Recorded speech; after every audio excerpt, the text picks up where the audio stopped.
রত্না রত্নাকে বিয়ে করে এনেছিল অতনু 5 বছর ভালোবাসা করে। রত্না ছিল পরমা সুন্দরী, তবে বাপের বাড়ির অবস্থা অতটা ভালো না। সেই জন্য ডলি মানে শাশুড়ি প্রথম থেকেই যেন চক্ষুশূল ছিল রত্না। বৌভাতের দিন এক ঘর লোকের সামনে রত্নাকে ইঙ্গিত করে বলে যে এই তো গরিব ঘরের মেয়েকে বিয়ে দিয়ে এনেছি, জানি না বাপু কেমন হবে, কি জানি বুঝতেও পারি না। লজ্জায় রাঙা হয়ে যায় মুখ রত্নার, মুখে তো কিছু বলতে পারে না। সে দৌড়ে চলে যায়, ঘরে গিয়ে ডুকরে ডুকরে কাঁদতে থাকে। ভাবে প্রথম দিন থেকেই এত বাজে বাজে কথা আমার শুনতে হচ্ছে, ঈশ্বর আমাকে কোথায় এনে ফেললে। দেখতে দেখতে শাশুড়ি যেন রত্নাকে সহ্যই করতে পারে না, সবসময় ছোট বড় নানান কথা বলতে থাকে। এরপর রত্না সন্তান সম্ভবা হলো। অতনু সব বুঝেও মাকে কিছুই বলতে পারে না, অফিসে যায় আসে, কিন্তু এভাবেই দিন চলতে থাকে।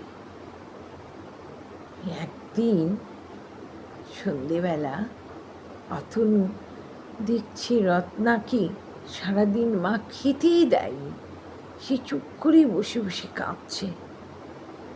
কি করবে অতনু বুঝতে না পেরে সেই পাড়ার দোকান থেকে কিছু মিষ্টি ফল এনে ঘরে রত্নাকে দেয়, মা যেন বুঝতে না পারে।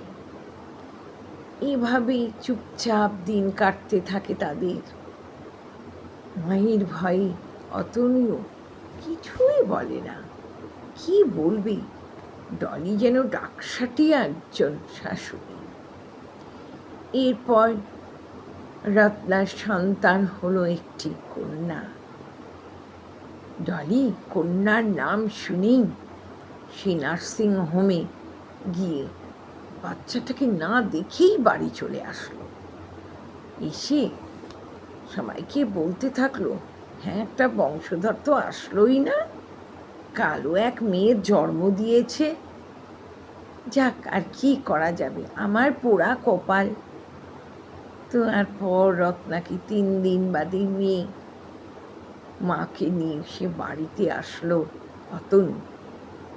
কিন্তু পাড়াপড়শি সবাই এসে দেখে কালো গায়ের রং মেয়েটির ঠিকই, কিন্তু দেখতে কিন্তু সুন্দর। তার নাম রাখা হলো নীলা। এরপর আস্তে আস্তে নীলা বড় হয়, কিন্তু ডলির সেই জঘন্য ব্যবহার কিছুতেই ভালো হয় না।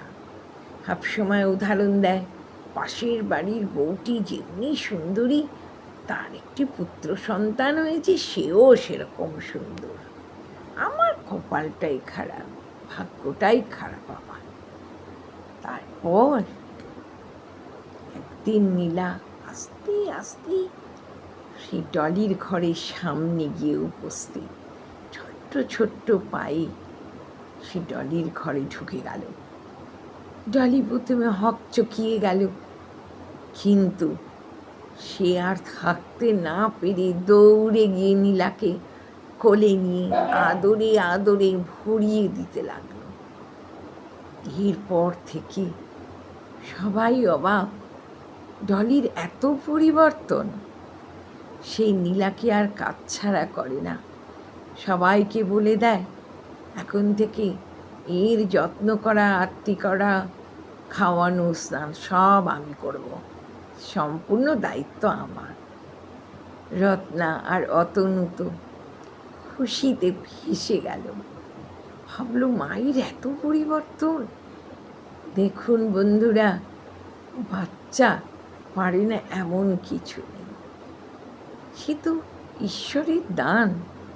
এরপর থেকে নীলাকে বড় করতে থাকে ডালি, সবাই মিলে আনন্দে সুখ শান্তিতে ভরিয়ে সংসার করতে থাকলো তারা।